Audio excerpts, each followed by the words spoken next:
And good morning. Happy Tuesday to you, and welcome in to the Real Monica Adams Show. As you're waking up this morning, you might need a jacket. Yeah, it's a little chilly. Zach, my director, came in this morning. He's like, I had to grab my coat. It is such a change from a week ago. We'll give you the weather here in just a second. We're in St. Louis, Missouri, right across from southern Illinois. So we do take care of those that took care of me for the last 3 decades. And then all of you outside of our area, again, let us know where you're watching from. If you're traveling, I do have some information if you're heading towards Phoenix. This is quite interesting to see what happened to them yesterday. An explosion that rocked the North County area is what we'll start with, our top news story. And then we'll get into some news you can use sports-wise, as well as what is going on around the world on our National Day of calendar. Excited to sit down with a longtime radio friend of mine. I knew him, for years, but we worked together when I worked at KMOX, which, by the way, a lot of you heard all throughout our 50 states. It was a clear channel, and people were able to listen to the Cardinals games, again, late at night, listening to Jack Buck. If you have stories outside of St. Louis, Missouri, I always love to hear, oh my gosh, I used to listen to him. I loved that station. Well, that's where Mark and I first met. And then Mark Reardon was on X the other day, and I was looking at his comment last week about returning to the airwaves, which I didn't know that he was away. Asked him how long he had been away, and he talked about mental health struggles. We talk about that a lot on this show, and it's a good thing, by the way, because it's something that people didn't do years ago. Now, more and more are coming forward saying, hey, I'm not okay.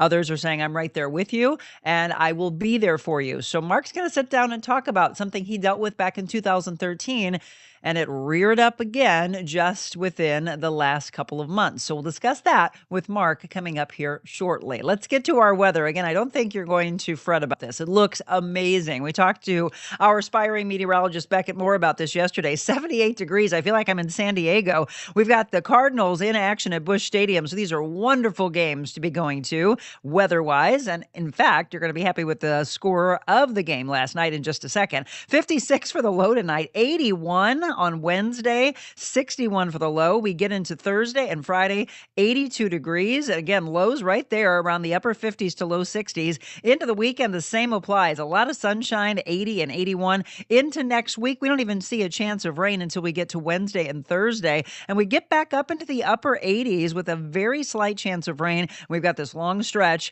of the Cardinals being in action at Busch Stadium, and then St. Louis City SC coming off a loss this past weekend. They're back at it here in St. Louis on Saturday night. Well, of course, we are talking about it as one of our top stories, but you're going to see this in headlines all throughout several cities and several states, as it was a massive explosion that affected 20 homes. Now, we have several pictures to show you from what happened. This is in the North County area. 3 people originally were taken to the hospital and injured, but now they're saying about 20 homes affected, 5 injured, and now the Red Cross has opened a shelter. So about 9 o'clock yesterday morning, the explosion was reported originally in the 3700 block of Candlewick Club Drive. That's in the old Jamestown area. Police later updated the address where the explosion occurred to the 13,800 block of Evan Air Drive in unincorporated St. Louis County. And then St. Louis County Police had put out on their social media pages in reference to the home explosion. Again, at that point, 3 people were transported with injuries from the scene, but the latest we know is that 5 people, and an 18-year-old man taken to a hospital with life-threatening injuries, and a woman taken to a hospital with non-life-threatening injuries. She was later released. A man and woman taken to a hospital for minor health complications, and then another man treated at the scene and refused transport to a hospital. Many in the area said, I just heard a huge boom, went down, looked up, there was smoke everywhere. You could see fire, debris up in the air going everywhere. Multiple departments were called to respond to the 3-alarm fire, and the American Red Cross now opening a shelter at St. Angela Merisi, which is on North Highway 67 in Florissant, for anyone displaced by the explosion. They will have water for you, meals, snacks, resources, and a safe place to stay overnight. If you are impacted by this, please call 1-800-RED-CROSS for assistance, or you can download the Red Cross Emergency app for shelter updates and resources. Again, Spire is saying crews went to the area after the explosion, turned the gas off to at least 30 homes. There were no issues with their natural gas related infrastructure on the street. They have no record of any recent calls to 811 either. Bomb and arson unit, ATF, they're investigating. Firefighters will be on the scene again today, according to Blackjack, and continuing to investigate. County police also will be guarding the blast zone for the time being, specifically patrolling the neighborhood and the entry points. So again, obviously our top local story today, but we will continue to update as we get more information on that. So prayers are going out to all affected. And I then said, if you're going to travel or if you have anybody in the Phoenix area, look at these pictures. And we have from a reference point, look at the one on the left. You can see just how massive that smoke cloud is. Those are all homes below, folks. And then over on the right, of course, is at the airport. So if you are traveling, there's a towering wall of dust that rolled through Metro Phoenix, of course, leaving thousands without power. It kicked up and rolled through yesterday, darkening the sky, blinding drivers, knocking out power, grounding flights at one of the nation's busiest airports. One lady said, I had to quickly pull over. The storm engulfed her car. She said she couldn't see her hand in front of her face as she was trying to drive.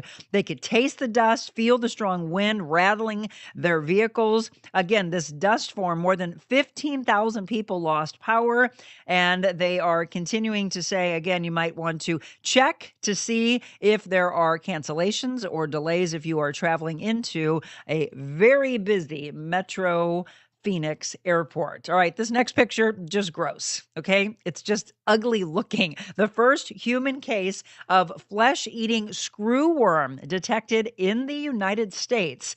New World screwworm has been detected. The Department of Health and Human Services confirming yesterday it's related to a person who had recently traveled to El Salvador. It was confirmed to be screwworm by the Maryland Department of Health and the Centers for Disease Control and Prevention.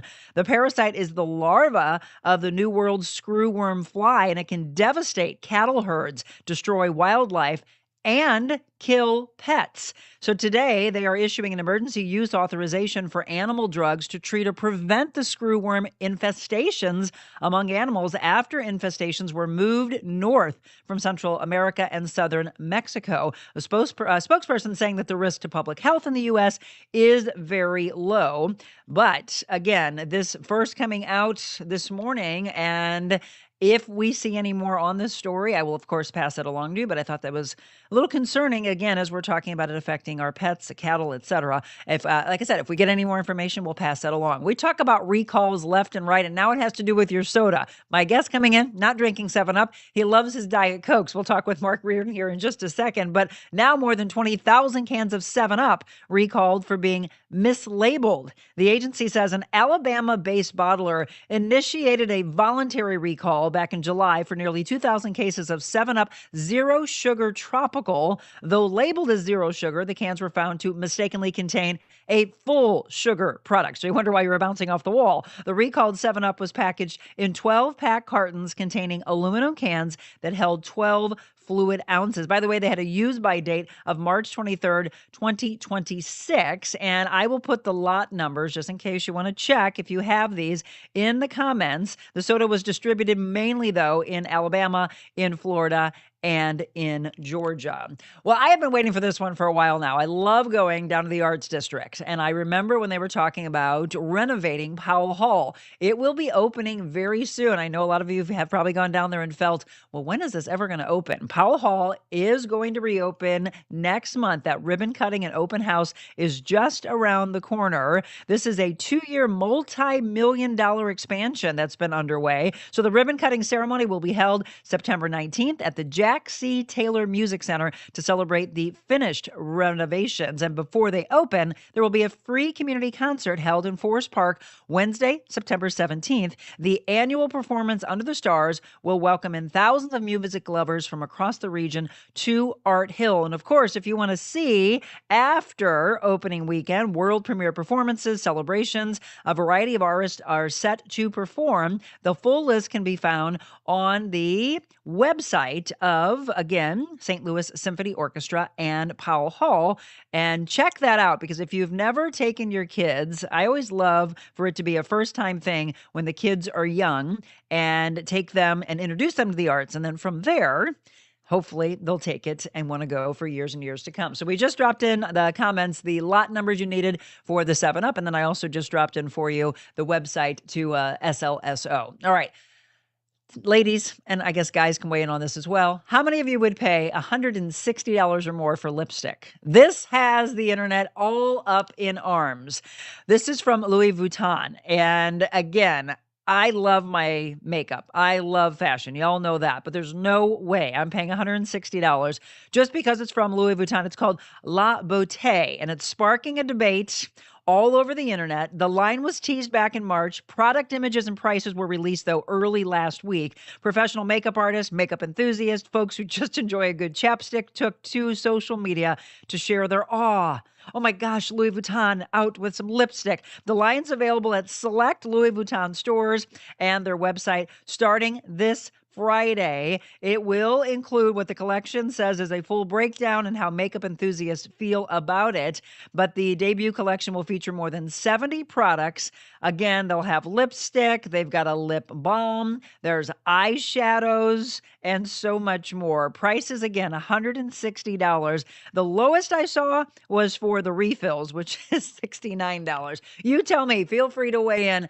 I love my makeup, and my dear friend who is an incredible makeup artist, Sherry Anderson, who does my hair, I'm going to have to talk to her and see if she is going to carry that, if she would even pay for that. All right, I told you I had good news from the sports side. The Cardinals did, in fact, win last night. Great game at Busch Stadium, 7-6. They came out big time. Cards beating the Pittsburgh Pirates. Same two teams tonight at Busch. First pitch is at 6:45. And this is when you know you are a big time lover of Kansas City Chiefs. You name your kids after Patrick Mahomes and Travis Kelce.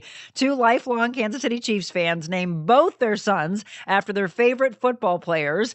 The woman and her husband found out they were having their first son the weekend of the 2020 Super Bowl, in which the Chiefs, of course, beat the 49ers. And they say their husband's promise her husband's promise led to the naming of their son, Patrick, after quarterback Patrick Mahomes. What they're hoping, they're saying, is that these two will become best friends, just like the players.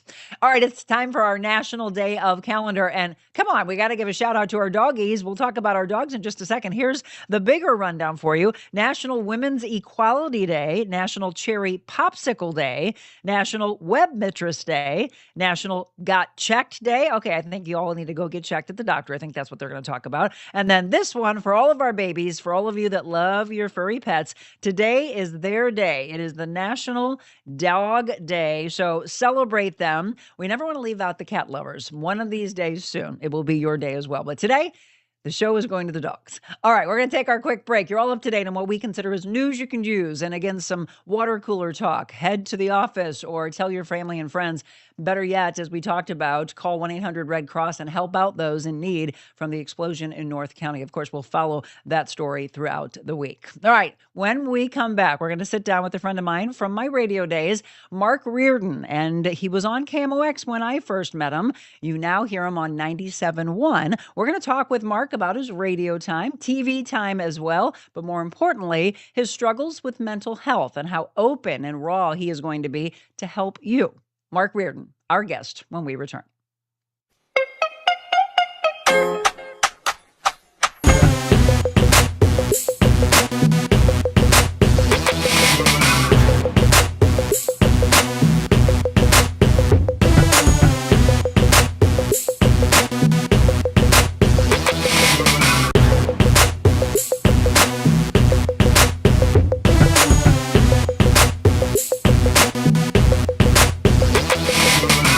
Was just on the Real Monica Adams show, and it was really a good experience for me. When I walked in, the building is just peaceful. The environment is beautiful here. Monica really made me feel welcome. The Monica Adams show allows people to be themselves. It's really important to share kindness, to be real, to offer stories and things that will give people hope and a reason to smile. Rather than waking up aggravated, disappointed, and wondering, where's this earth going, choose to wake up with something that'll put your mind and your heart in the right direction. Start with Monica.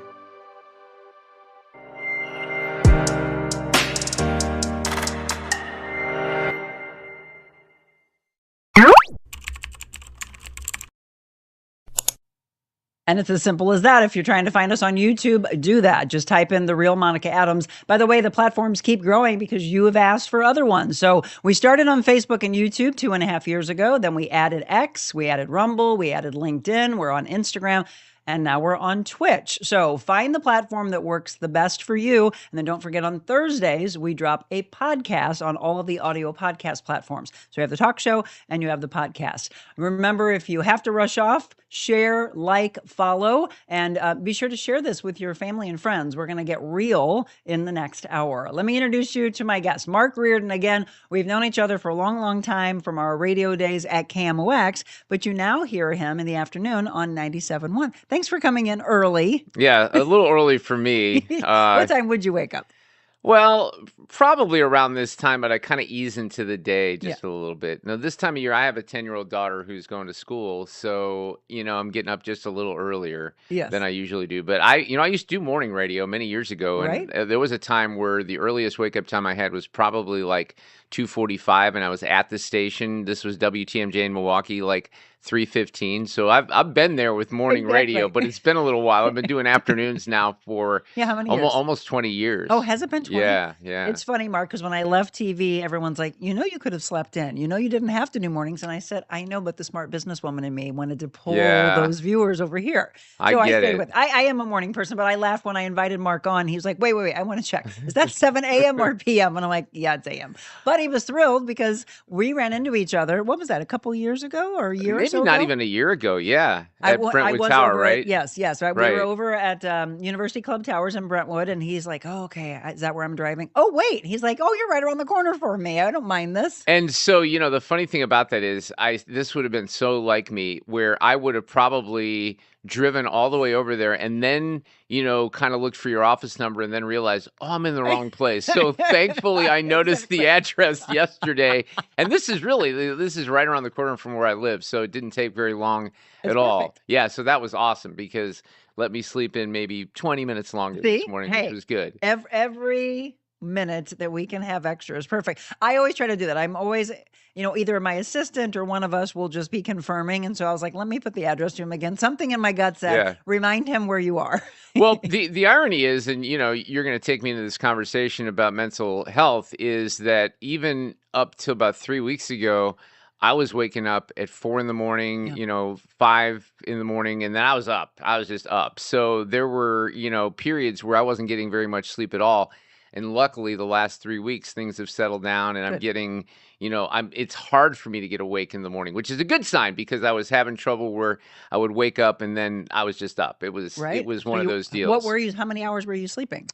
Well, I would fall asleep. I'd try to fall asleep around 11, and I'd wake up at like 12:30 or 1. I'd try to get back to sleep, and then I'd wake up around 4, and then usually around 4:45 or 5, I'm like, okay, it's probably time for me to get up. And I have a puppy right now, and I've been, training a puppy all summer long. So then when I get up that early, I take him out, and then the morning is started.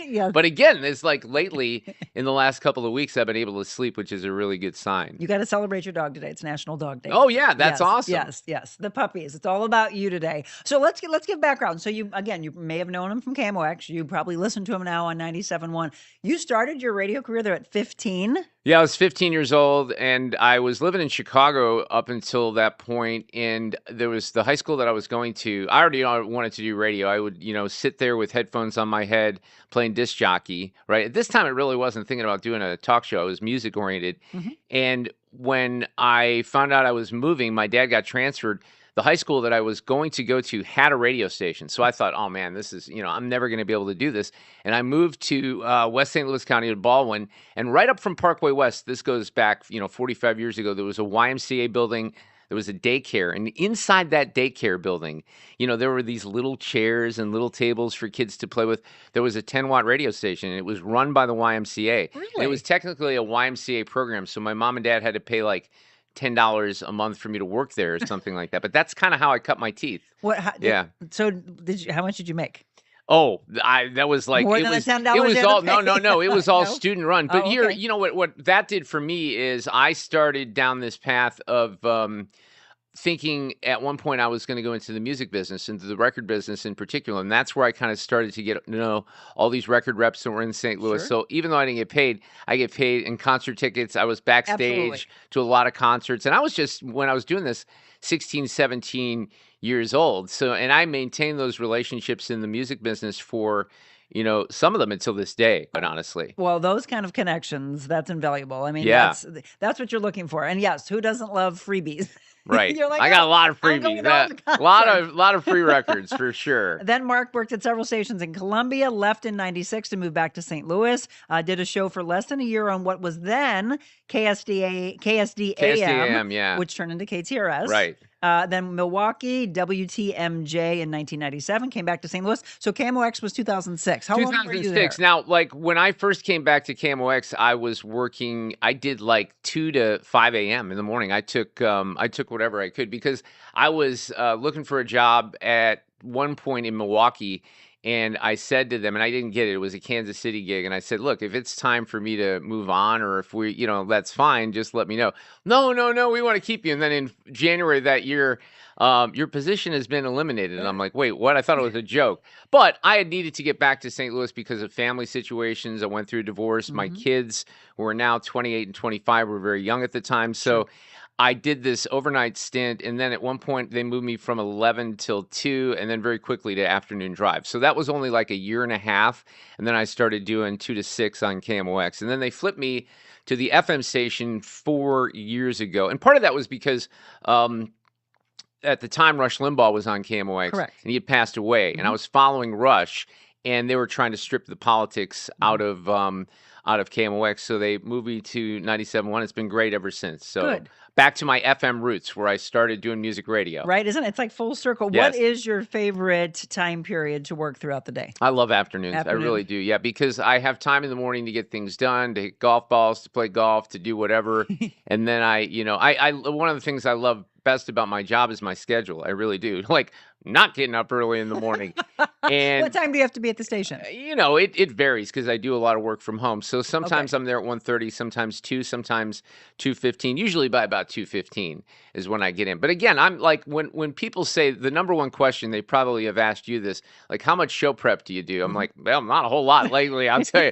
And the reason is because there's so much coming from Washington and it's just like gifted to you. So for me, show prep is I just absorb everything that's going on during the day. Right. I storytell, I keep notes for things that happen in my life. So it's just one of those things that comes naturally at this point. But I love afternoons. I really do. It's a good schedule. And I used to do 2 to 6.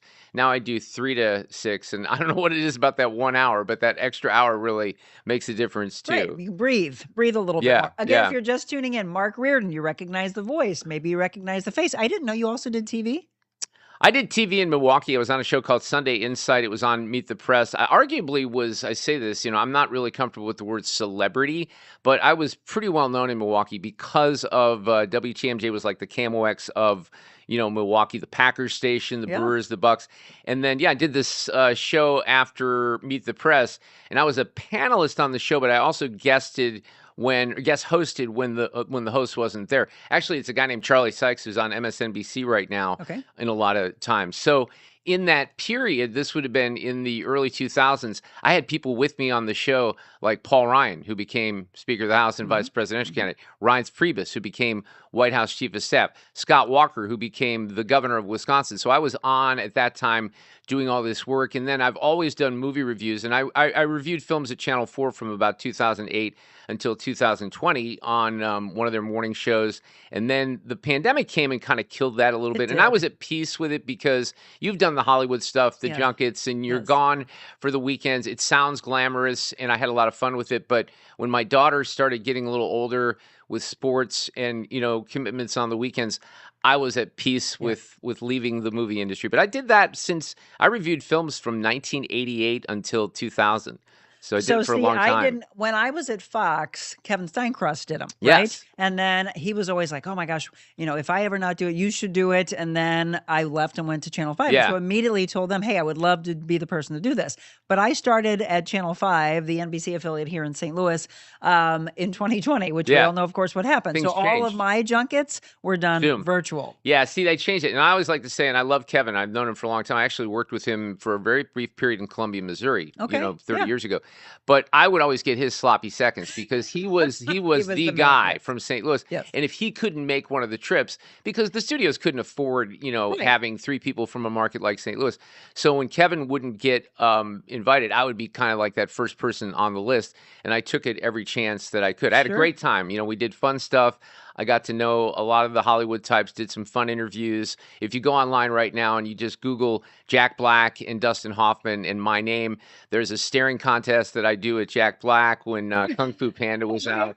So, different things. I was a zombie extra in a movie called Warm Bodies, which is kind of a Romeo and Juliet horror zombie movie. So yeah, a lot of fun over those years, but I was ready to kind of let it go. And the time commitment was there. Yeah, there it is. That's, I had so much fun doing that. And Dustin Hoffman was the timekeeper. And the first thing that Dustin Hoffman, did it last? Well, it wasn't very long, I'm going to tell you. But Dustin Hoffman says to me, we sit down and he goes, oh, Jeannie Munson. And I said, okay, my love of my life from Webster Groves, Missouri. And he starts going on about this woman that he met when he was in acting camp in Denver way back in the 60s and loved Jeannie Munson. So yeah, how about that? Let's find her. I did find her actually. You did? Here just quickly, it was a weird story. I talked about it here on KMOX. I thought, no doubt, someone in Webster St. Louis area. is going to know. No, I told the same story on a station in Oshkosh, Wisconsin, and it was a friend of mine I used to do radio with. And she gets in touch with me because she heard about it up there. What? And she was living in Wisconsin. I get an email, and it was crazy. And then she St. Louis goes, couldn't find her. yes. And there I'm on this, and it was a small station up in Oshkosh. And she said, I'll never forget, she goes, well, if you run into Dusty again, tell him I said hello. And I never have. I've never seen Dustin Hoffman since that time. So this is the thing. I didn't get a chance to, and I will agree with you because I had covered a junket in New York and in LA one weekend after the next, right? So they called and said, can you cover? I was just looking. It's crazy that we're talking about this because I was just looking at them last night. I Want to Dance with Somebody, the Whitney Houston movie, was the last one that I did. And then I also did Babylon. But it was, hey, can you go to California next week? And I was like, okay. But I was all excited because it was just starting. Right. It was interesting, and I love being very real and raw about this. But Channel 5, so I was wrapping up and was supposed to leave. A lot of people are like, I don't understand. Why didn't you say goodbye? Right. January 6th was supposed to be my last day. January 2nd is when they had me leave because they had an issue. Those 2 junkets, by the way, that both of them, Babylon and I Want to Dance with Somebody, never aired. Do you want to know why? Why? Channel 5 came back and said, oh, did they pay for you to go there? I'm like, yeah. They said it was pay for play. Okay. Well, and I'm like, excuse me? There's a lot of that goes on, right? I'm covering this for this. You got to be all that work. I was so ticked off. But I think what I want to do, I went back and saw them. We're going to pull them together and I'm going to show those because they never aired. They wouldn't let us show them at the time. And That's I'm like, ridiculous. It was unfortunate. Yeah. Then again, I love being real on the Real Monica Adams show. But that is, if you ever wanted to know how it was just like gone. Yeah. It was because of that. And I said, no, I do literally anything wrong, right? asked, can we cover this? I've been covering these for 2 years now. Well, the lawyers got involved, right? Somehow. I don't get exactly. it. I don't get the it. The world of media is just nuts. All right, we're going to take a quick break. So we gave you some background. There's so much more that he's done in his career. Well, we want to talk about what led in 2013 first when it happened. And then it came back here just a couple of months ago. And for those of you that listen to him on 97.1, he was gone for what, a month? It was like I was off the air for 5 weeks, 5 weeks? and a little bit more than that even. Okay. Yeah. So we're going to talk about what happened 12 years ago, and then was it the same thing that came back, and how he is able to work through it. This part is what I want all of you that struggle with mental health to listen to. The biggest thing is to talk about it, and I think that's what's powerful. Mark Reardon, more to come.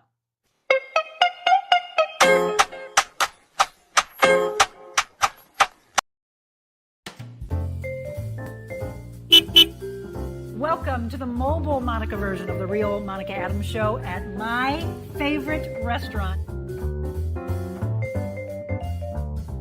There's something about a coffee house that's just very warm and welcoming. Gives you that sense of community. What are you most proud of since you've opened it? I cry easily. I'm thankful for everybody here. You opened the door during the middle of the pandemic. You got the best Italian restaurant in the United States. Here in St. Louis, you put us on the map. Does it scare you? You go through fear? Terrifying. So how do you get past the fear? We find something to laugh about.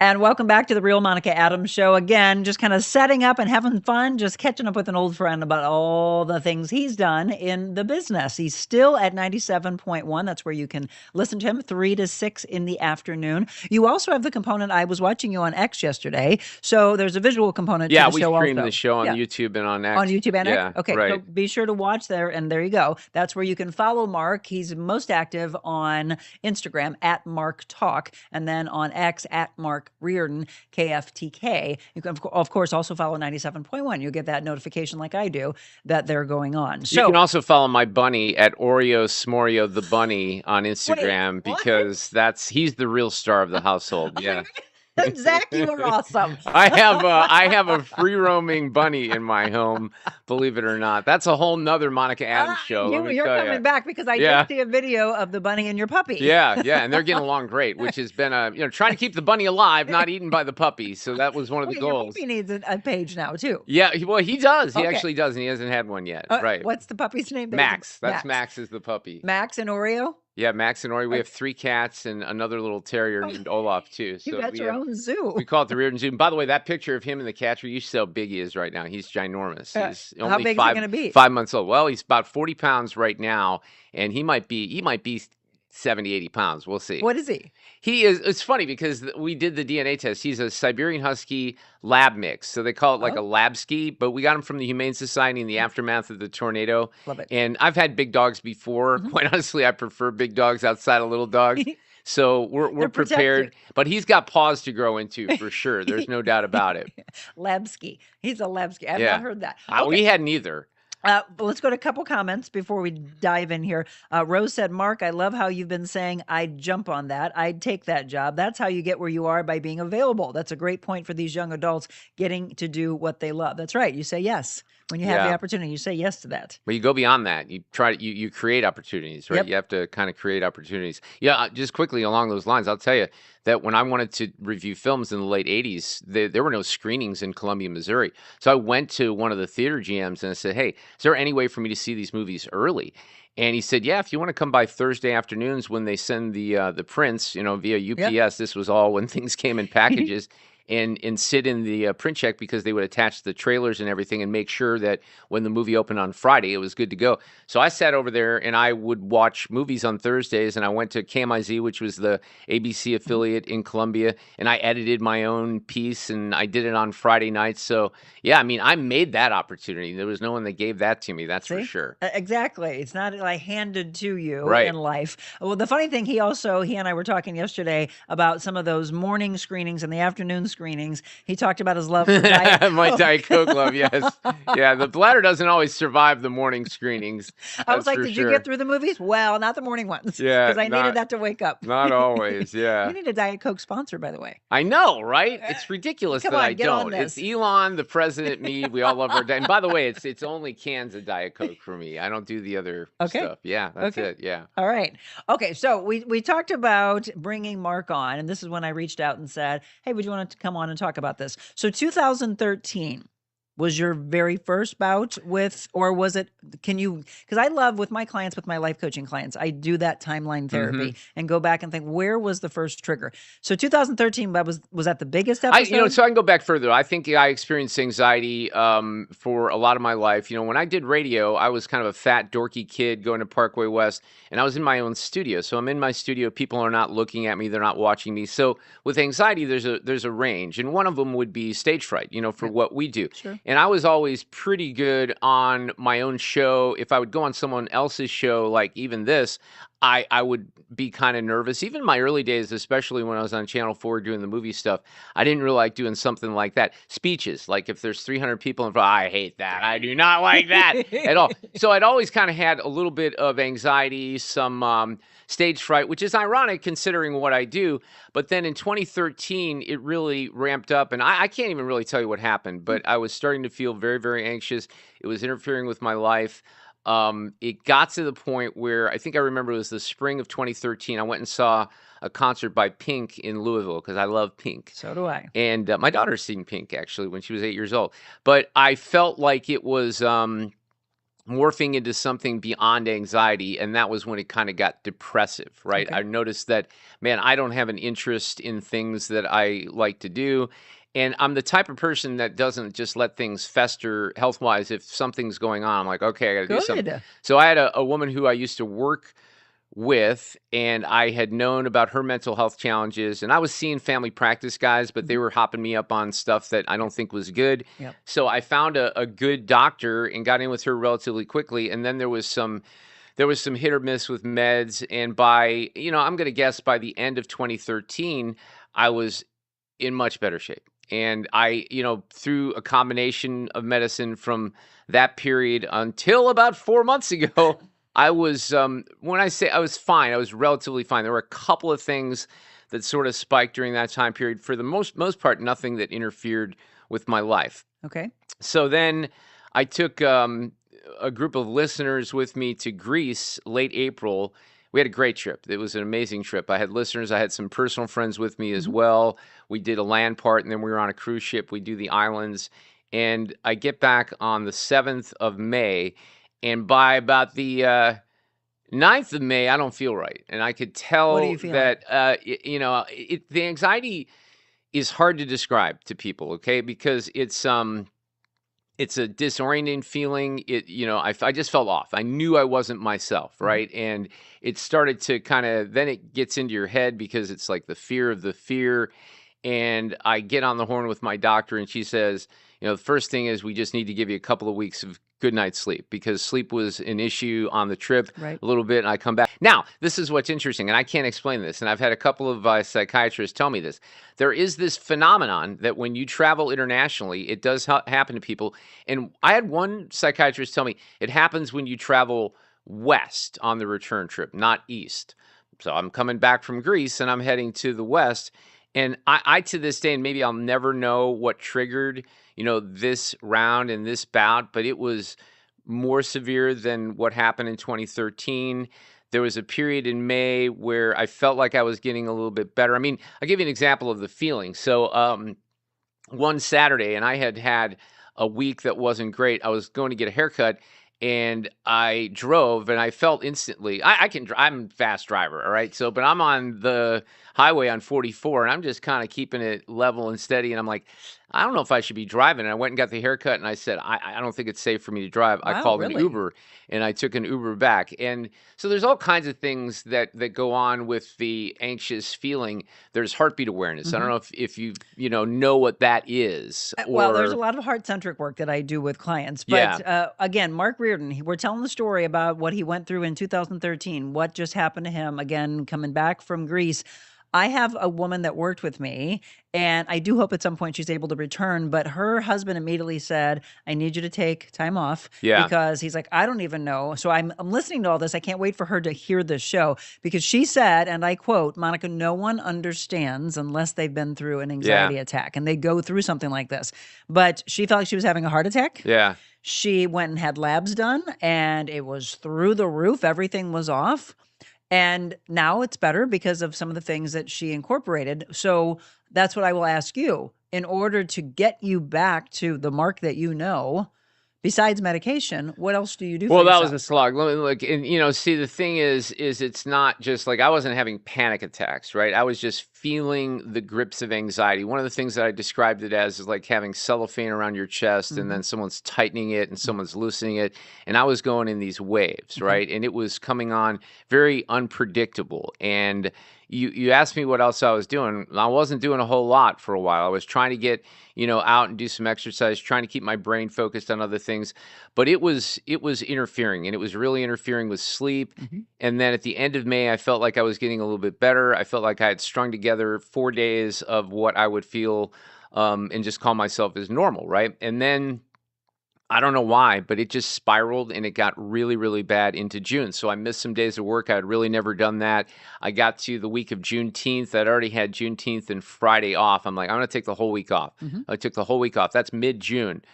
Doesn't really help me. We get into this area around the 4th of July, and I was at probably the worst spot that I had ever been in with the anxiety and depression, where I was incapacitated. I didn't really want to get off the bed. There was nothing that would, I binged a lot of shows. I'll tell you that much. That was the one thing that got me off of, well, not off the couch or off the bed, but that was the one thing I could focus in on. So, whereas I'm a firm believer, and when I had this in 2013, you probably remember I was a cyclist. I was a pretty serious cyclist. Yes. When I was on the bike, and intense exercise did help, Okay. right?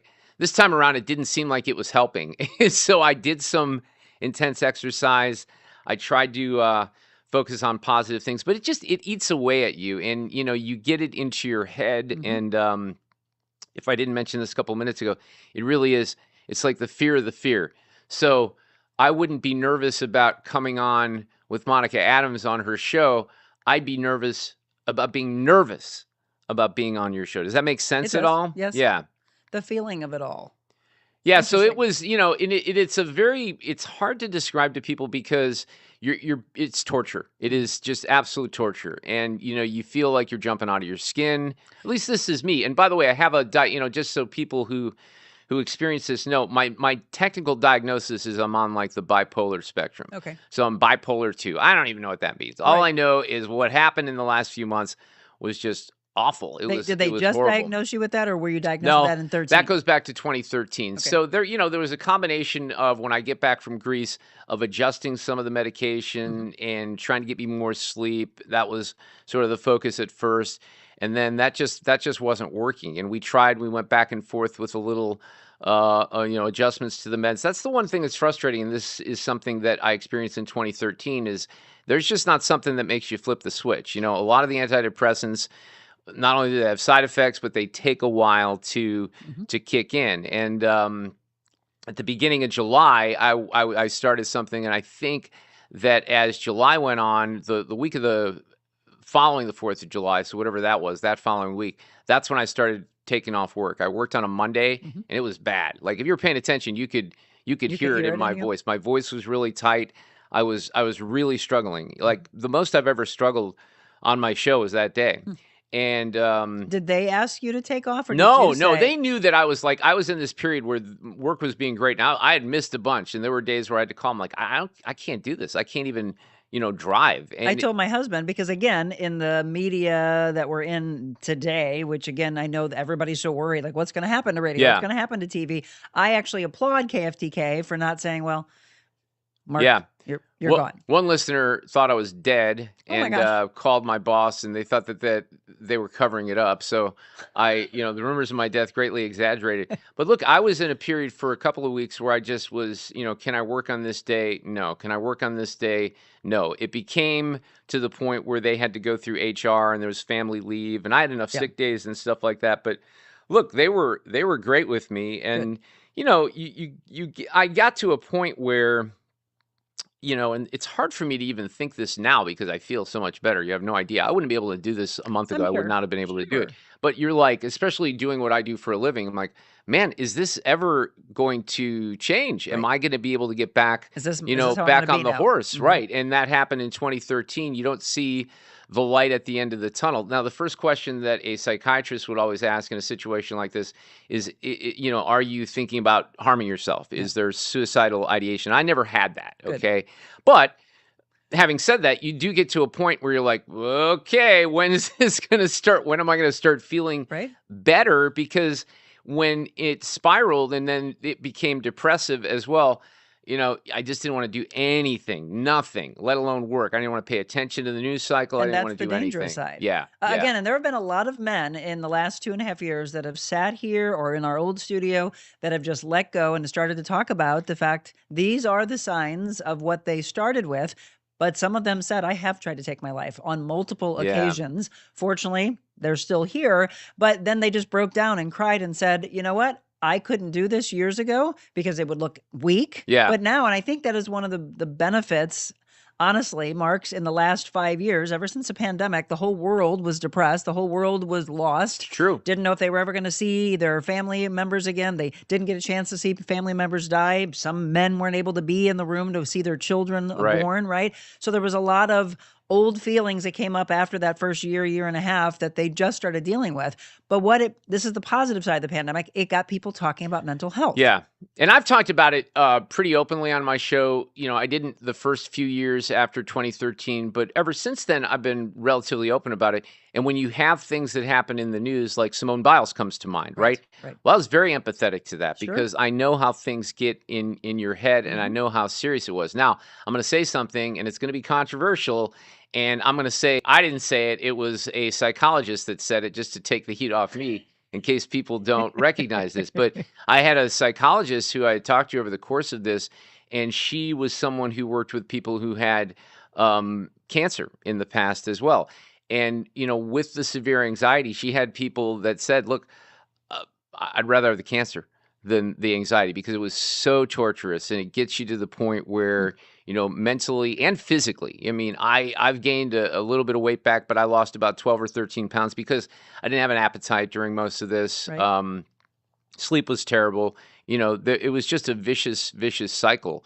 When you said you were binge binge watching, I was interested in this. When you're like, I caught up on a lot of shows, but it's interesting what the mind and the heart and the body is feeling through all that. What were you being drawn to watch? Were you looking for positivity and hope, or was it dark? Yeah, I was looking for positivity and hope. I was just looking for something fun. And then I'm watching every damn show, like The Bear or Department Q, or you name it. Any show that I watched features a character who is depressed or an alcoholic or whatever the situation may be. So while I was looking for something that might be a little bit more entertaining and take my mind, I couldn't find That's all it. that was there. Everything focused on people. I'm like, okay. We're all going through it. the thing about that is, and then just kind of circling back to something you said, is the reason that I've talked about this and been open about it, the reason I'm doing this here is because there is so much relatability. I am stunned by how many people that I've talked to, and some of these people are people that people watching right now would know in the media, have gone through similar things, have experienced,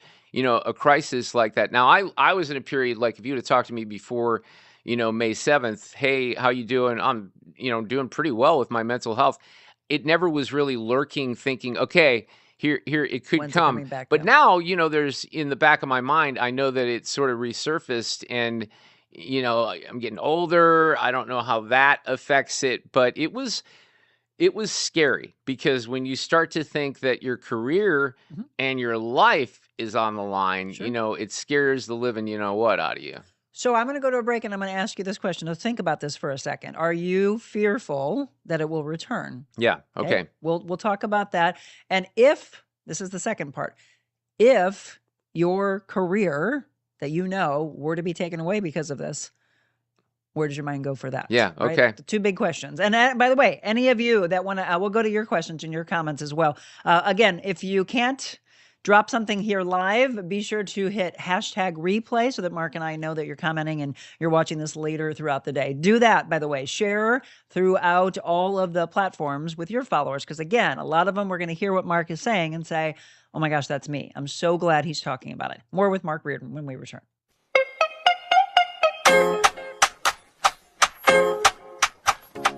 This lady got me in the best shape of my life. I literally didn't know that I could be in shape like that. But the amount that she pours into her clients, and especially whenever you get the one-on-one training, it's mind-blowing. I mean, it was really life-changing. I learned so much about proper form, about nutrition, about just being able to invest in myself. I hired Monica to be my personal trainer, which was one of the best decisions I've ever made.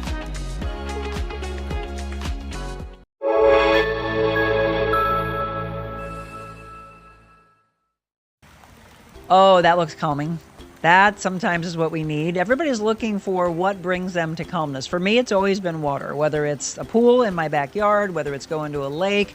Find that, by the way. I was working with a client last night who has been dealing with a lot of stress and anxiety, and I could see it in her. It was worrying everybody. We kept watching her as she was working out, and I thought, you got to go to the visualization aspect. And for some, it has to be that right there. Just Pools can provide that for you.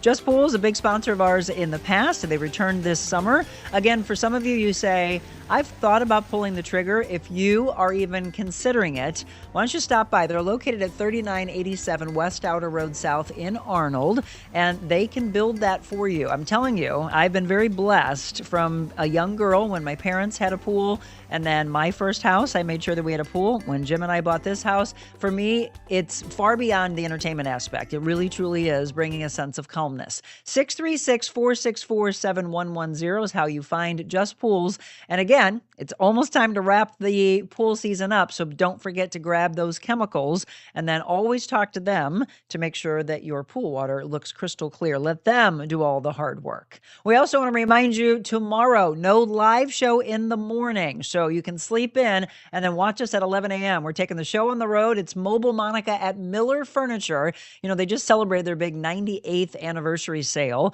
and now we're coming into Labor Day weekend, so there are some more big sales to come. Do you know they have 4 locations? We're going to be at the Fairview Heights location. That's their largest, by the way. That's where the warehouse showroom is, 51 Commerce Lane in Fairview Heights. I've stopped by the one right by my mom out in Lake St. Louis. They have one in Ellisville and in Belleville as well. Can't wait to sit down in that huge warehouse and find what we need for our house. So if you're in the market for new furniture, again, support those that support us. Thank you, Mark Miller, for all you do for us. Welcome back to the Real Monica Adams Show. If you're just tuning in, be sure to go back when the show wraps up and watch the rest of this, because we've been talking with Mark Reardon, again, longtime radio host. He's on KFTK right now on 3 o'clock through 6 o'clock. You can listen. You can also watch on YouTube and watch on X. So we're opening up about mental health and going to some of the comments. Richard has been a longtime viewer and has regularly talked about how he struggles with mental health. So he said, I understand, and I appreciate what you're talking about. Rose asked, does any of this run in your family, Mark? You seem awesome. Yeah, it does. My sisters have had challenges. I don't know my biological father, so on that side of the family, I don't know. But yes, it has run in my family for sure. And another person said, you guys aren't alone, right? People think they're alone in this, and so many need to hear stories like this to realize you're not alone and that it is important to talk about it. So we went into the break, and I asked him 2 questions. And one of them is, are you fearful that it will be triggered again and come back, because you don't know what triggered this? Yeah, it's not like something, thankfully, that I'm obsessing about. The problem is, like, when you're going through the moment that I was for 2.5, 3 months, you obsess about a lot of things. You catastrophize. You start thinking about, your brain goes to everywhere that's negative. So it's not like I'm obsessed about it coming back. But I think I'm a little bit more aware now that it can come. I mean, I always knew that maybe something would happen, but this hit me so hard, and it was so severe compared to 2013. I mean, I will say this: 2013 was not good, and I would drive into work, and I remember waking up in the morning thinking, "Can I get through the day?" And I would drive into work. I'd be in the parking lot. Can I, do this show? And I kind of faked people out for a while, and I'd get off at 6, and it would be like, okay. And I wouldn't eat the whole day because I wasn't hungry, and I was, nervous and anxious. And then finally I'd eat some dinner. So at that point, that was a certain type of torture. This time around, coming out of it, I kind of knew, or I was hopeful, that we would get things sort of settled down and adjusted with some meds, et cetera, and that happened. So I'm not overly obsessed about that, but you don't know, right? So that gets me a little worried. Besides the medication, what other tools do you use? Do you meditate? Do you pray? Good questions. I do not. I've tried to do a little meditation. I mean, at this point, I'm really just coming out of this, so I'm trying to do things that I normally do in my life. I play a little racquetball at the MAC. Do you still cycle? I don't. Only with my daughter, because the road cycling became a little bit more challenging. But look, what happens during the depressive part of this, and people watching right now will know this, is you don't want to do anything that you usually enjoy doing. Music is a big part of my life. I didn't want to really listen to music. this isn't a big deal, but last fall I got sick and tired. I love cookies. Okay. I was doing the take and bake cookies, the Toll House ones. I'm like, let's see if we can make cookies. So I buy myself a mixer and I start making cookies. And it was kind of my thing over the winter. And my colleague Sue Thomas said, yeah, I give you till about June on this deal because I'm kind of an all in or all out. But for the first time last weekend and the past 2 weekends, I made cookies. Oh. Now, that may seem like a very small thing, but that's big. It is big Yeah. because You've I been didn't brought make back to a cookies for passion. 4 months. Right. And I wanted to do it. And I cranked the music and, I have a few different recipes that I have. So that was actually a much bigger step than people would recognize. And, music is certainly something I've been doing a lot more often. So things are normalizing at this point. You which feel is good. things coming back Yeah. to you. Oh Okay. yeah, I feel like for the last, I would say as of, I'm gonna jinx myself because I always do. The last Knock on time, wood. the last time I felt any kind of anxiety to where it kind of makes you feel, it's a little bit of a sick feeling, if you will, was a couple of Fridays ago. And ever since then, things have been pretty even keel, and I've been sleeping. We were talking about sleep before. Now I'm sleeping almost too much, where I can't get my ass out of bed in the morning. But yeah, it's Do you really. sleep normally or do you take a sleep aid? Well, no, there's sleep aids. That's the thing. There's I'm on a bit of a cocktail and I'm not completely comfortable with that. But I mean, if you take me back decades, even in my career when I was talking about things related to mental illness, I would scoff at that. And I am a firm believer that exercise is a very important part of it. Meditating, there's other things with cognitive behavioral therapy that I'm a believer in, and I think that I need to move in that direction. The problem is at this point, I'm just trying to come out of this. Sure. I've only been This back is on so the raw. air Yeah. for 2.5 weeks. Right. So That's why, again, I can't say thank you enough, because when I reached out, he very easily could have been like, I need to wait months. But we waited about a week and he's like, yeah, let's do this. yeah, and I feel good about it. And I haven't talked about it much on my show, but the sleep helps. There's all kinds of different things. I might be eating too much because I've been making cookies. But I mean, there were days What's that your favorite cookie? Well, I make like a cranberry chocolate, look white at this. chocolate macadamia nut that I like a that lot. sounds delicious. Yeah, it's really good. I do a Foodie Friday show. You have to come on. All right, We'll I'll have make to some check that cookies out. Yeah, together. for sure. Richard just said praying helps me a lot. Yes, I mean, that's the thing. Everyone needs to find what brings them back to some sense of normalcy. What quiets this? Because Yeah. I always talk about how this can be your worst enemy or your best friend, and it's going to be both in your lifetime. Do you also agree with what you're listening to, what you're reading, who you're surrounding yourself with, as to how your mood changes and how your feelings change?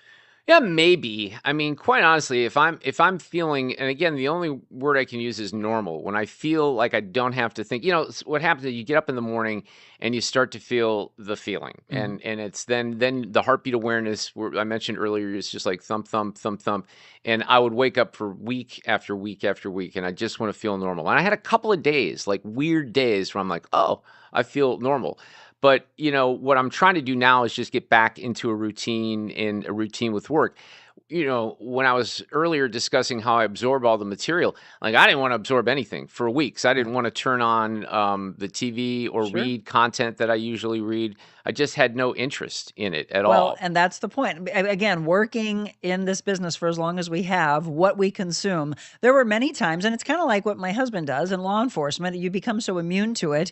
And then what is the scariest thing about an officer when they retire? Is it all going to come rushing back to them, right? Yeah. And we look at addiction, divorce rates, suicide Right. for them. A lot of people say, well, isn't it the same thing? You all report on these things and you act as though it doesn't bother you, but is it really? Do you Yeah. think in what we do, any of that is triggers? Only from the standpoint that the way that this, because I've managed some of this where it hasn't interfered with my show. It really started to interfere with the show to the point where I took that last day I was on the air before I took the break. It really culminated in something that was not very positive. But one thing that would trigger is if I get a little amped up about something that happened. I remember not to offend any sponsors, but I'll just say it this way, so we won't name names. My cable went out. Okay. And I got home from work and I was feeling okay that day. But as soon as I get home, I find out that the cable's out and that paralyzes the household. And I'm like, and then I spiked a little. So Right. I offer that example because with the show, I'm a pretty passionate person and I'm involved in the topics and I'm expressing real emotions. So when that built, probably didn't help the anxiety, Right. if you know what I mean. Absolutely. So yeah. Well, that kind of goes back to that comment and that question, which is what we consume, and then what becomes us by what we consume. So, because you have such a love for music, and this goes to that question that I had going into the break, if this was taken away from you, what else would you do? Or would you switch and say, I want to be around music again. I don't want to do talk because what I'm consuming and talking about is maybe not the best for me. Yeah, that's such a great point, that latter point, because there are so many days where I feel like, can I just play records again on the radio? But See? then I would be living in poverty. I thought about that. I tried not to obsess about it too much. I've always got a few things that are lurking in the background as far as backup plans, but Monica, the sad truth of reality here is that this is the only thing I've ever done in my entire life. But you really. do it very well. Well, I know, but so we know media's changing. You're in a room now that's very different than what'd you you call are it yesterday? when you were on TV. Independent journalism? Yeah, independent. Well, and I love it because there's so much good stuff going on out there and there's a lot of content, but there's also, same thing with streaming shows, there's almost too much content, right? But I don't want to think about what I would have to do because anxiety or not, that's a reality for me, because moving forward, the media is changing a lot. I'm hoping, I don't have to get to that point. We will see. We will see what happens there, though. And again, you talked earlier, you've got 3 children, 28, 25, and 10? Yep. 10 was my bonus round when I turned 50. Yeah. My bonus round. I love this. What do they all do? What are they involved in? Well, you said you were doing Foodie Friday. My 28-year-old is a cook at a restaurant, a real fancy restaurant in Houston called Squabble, and his girlfriend Natalie is a manager and a sous chef at another really fancy restaurant, same owner. My other son, who's 25, is a teacher on the south side of Chicago. Okay. And my 10-year-old is just a pain in my ass. Oh, There you go. That's why. Here's Why? Well, she's just 10 going on, whatever. There's a lot of attitude there. The story that I like to share, though, is how she came about. Now, you might say, I know how that happened. But you might be interested in the science here. So my wife was bit by our neighbor's dog, and it wasn't super serious. We had dogs. They had dogs running around the backyard. She reached over the fence. The dog bit her. We went to urgent care. She was put on antibiotics. 6 weeks after being put on antibiotics, she came back from a run. Her boobs were kind of big. Her stomach wasn't doing well. And I said, "Are you pregnant?" And she said, "Well, I certainly hope not." She'd helped me raise my boys. And, I never ruled it out and we never said no kids. But here again, I'm about to turn 50 and she's very career oriented. Well, have you figured it out? The science, the antibiotics zap the birth control.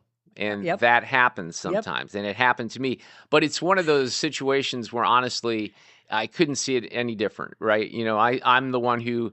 Well, she doesn't let me anymore. I'm kind of bummed out about this, but I would be the one that would buy her clothes and do shopping she and won't let all you. that. Now she's got to have her own clothes that she's buying, right? But yeah, that was my bonus round. So she just started 5th grade this week or last week. What is it like to be a girl dad? I love it. I'm total girl dad. So I was, nothing against boys, but I raised 2 boys and Becky and I were both so hoping for a girl, but it's been awesome, really. It's been a lot of fun. So I cannot recommend it more. It's weird. We get this stuff backwards a little bit when you're in your 30s and you're a parent and you don't have a lot of money and you don't know what you're doing. And I have always had a lot more patience for her where I just kind of laugh off the misbehavior instead of getting really angry. Yeah. So for me, it's been a good experience. Now, then again, got to put someone through college here and I'd rather be retired. So there's good and bad things. Crazy expensive. It's nuts. So let's go back to this for a second. When these triggers happen and when this happens to you, because I told you earlier that the husband of this woman that I know, he was completely in the dark saying, I don't even know what to do with this. Yeah. The children said the same thing. They're watching this going, I don't get it. Like, what are you going through? Yeah.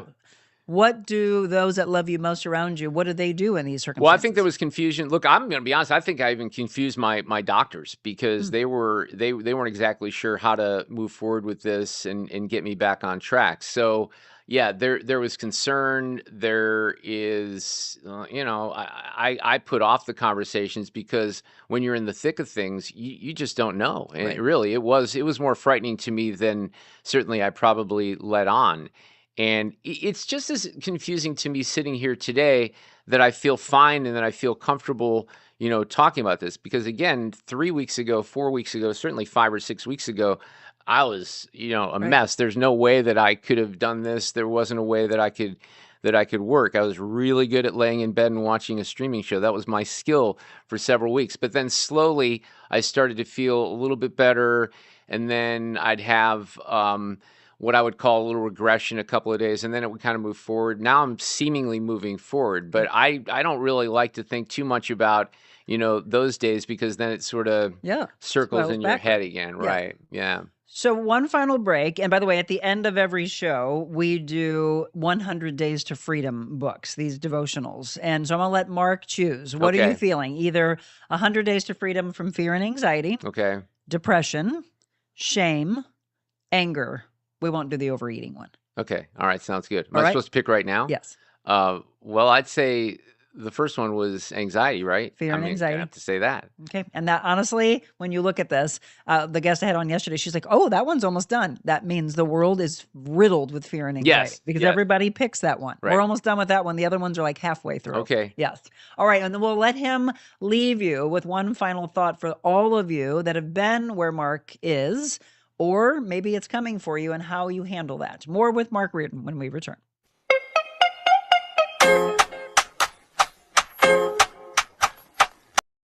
When you want to feel good, you work out at Crunch. You don't go here, because here feels bad. But here we help you feel good, feel strong, feel rejuvenated. Join Crunch Fitness today.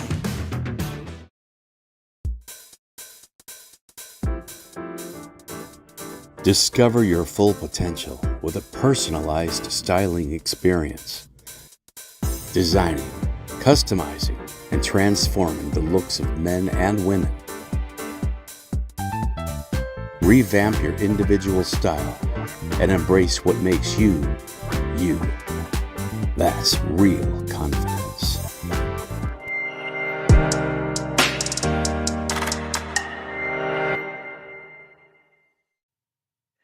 And welcome back. If you're new to this show, at the end, we always end with a devotional, just trying to set you off on your day, just feeling good about yourself or getting you thinking, the aha moment. So Mark chose, as many of you do, fear and anxiety. We only have 20 more days of this book. The other ones are on like day 30, 35 maybe. So you definitely can feel that the world is feeling what Mark's been talking about today. Fear and anxiety. These books, by the way, are by Stephen Arterburn.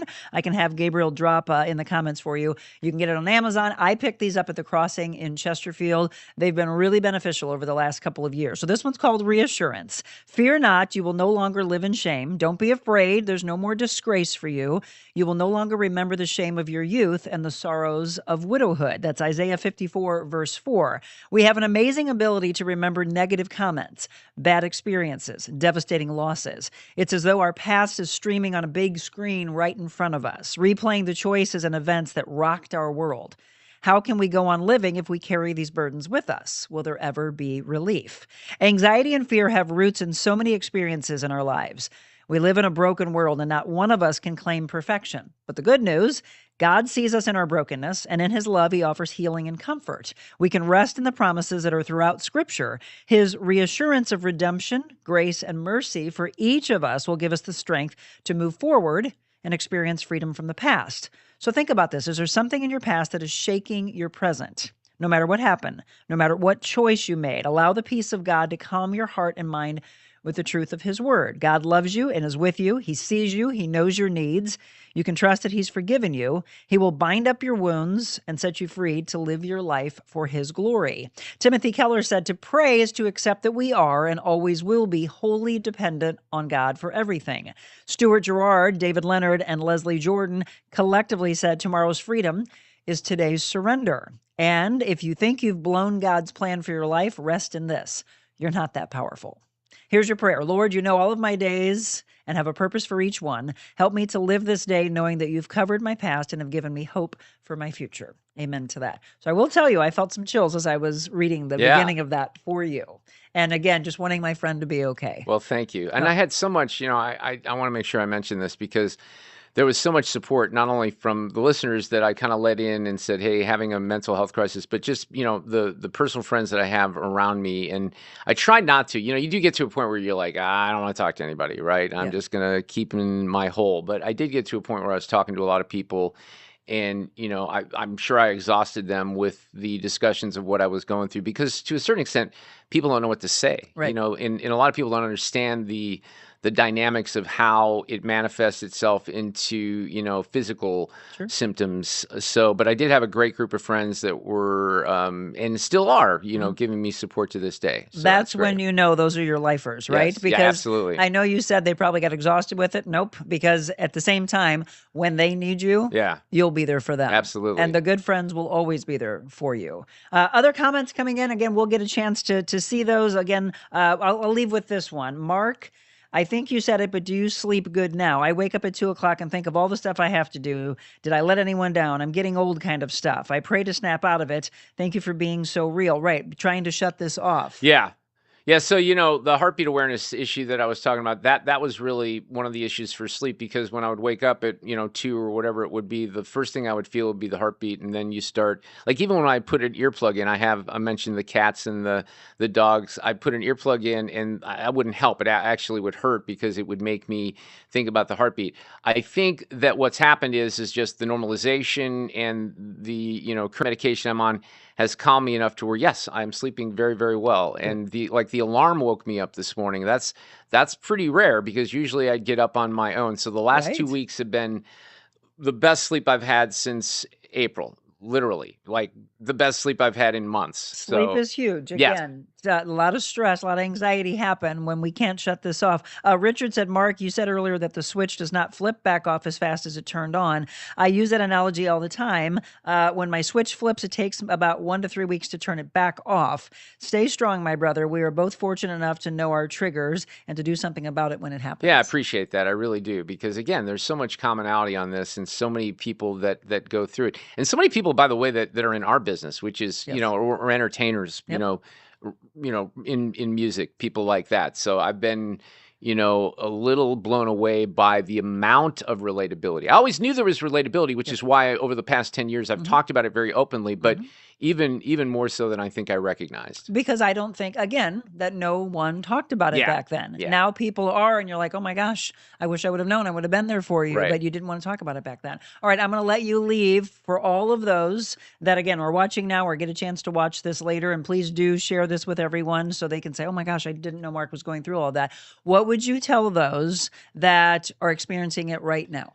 Yeah, I mean, look, this gets into a different area. First of all, you got to find a good mental health professional. That's very difficult because you can make an appointment and if they're taking new patients, it's October or something like that. So that's tough for me to guide people through because you got to hang in there and you got to depend on your friends and the people that care about you. Until you can get in. Right. But the problem is sticking it out and hoping, and I kind of did have that hope that the medication changes or whatever, if you have a good psychiatrist, psychologist, that you kind of let them guide you through the way. I've been very lucky. I've, twice now seemingly have been able to sort this out. But again, it's always lurking. So it's hard for me to offer advice because I know how torturous it is and how much it sticks with you and how the waves kind of come and go and they're unpredictable. But I would say, depend on your friends and don't get too dark of a place. And don't feel like you can do it alone. Right. You have to lean on those around you. Don't try to go alone. That's the most dangerous thing, is to completely isolate yourself. And Mark said it before, for those of you that are really in a dark place, many times we talk about that there are people there. They may not be able to get you in right away, as he just mentioned, but there's hotlines to call. Again, when you are alone with your thoughts and you go to a very deep, dark place, please reach out and listen to that person. Hey, reach out to me. You can always email me. And what is your email, by the way? Well, the best email is probably marktalk, MARKTALK @mac.com. But I've heard from a lot of people. That's my personal email. You can use that. You can send, hate mail if you want. No. I love the haters too. Give them, but well, right? yeah. Actually, you fuel us. Yeah, that's true. That is true. Yeah. Hold on. There's a couple more that have just come in. Joey says, do you have to wear glasses? I wear reading glasses, Yeah. but I've been able to avoid it here in this room, thankfully. Joey says, amen to the good friends. True friends will always support and never leave you. Chris says, I am so glad you shared all this today. Also so happy you're doing well now and praying it continues. You are the absolute best at what you do. Love it. Thank you, Gabriel. He just put Mark's email address in there. We could go on for a long time, but yes, you know what? Why don't you bring your son in and his girlfriend, right? Yeah. And let's make cookies and whatever else they want to make from their fancy grandchild. restaurant. I have a grandchild. Oh my gosh, Can you you're a believe that? grandpa? I know. It's hard to believe. Yeah, it really is. How old is your grandchild? He turns 1 on September 5th, so Oh, he's my almost a year old, which is pretty crazy. Now, they're the ones down in Houston, so it's Are you tough. called grandpa or another? Because everybody has these fun names. Yeah, I guess it's grandpa, but that we're still evolving Grandpa on that. Mark. I'm not comfortable I with knew that it. at all. Yeah, not so much. Thank you again, my friend. Well, And thank you for having me, Monica. I appreciate it. It's good to see you. It is good to see you, and it's good to see you well. Right? That's the biggest Yes, part. yes. Again, no 7 a.m. show tomorrow. So all of you, we get to sleep in. We will be at Miller Furniture, Fairview Heights at 11 a.m. showcasing all that they have for you for inside and outside. They have outside furniture, by the way, as well. Might be a really great time to get it as we wrap up summer. And we're going into Labor Day for the big Labor Day sale. Mark Miller, looking forward to sitting down in some comfy chairs with you tomorrow, 11 a.m. So tune in for that. Everybody, remember, we tell you, believe in yourself. You can really, truly be anything you want to be in this world, but the greatest thing you can be is kind. God bless you all.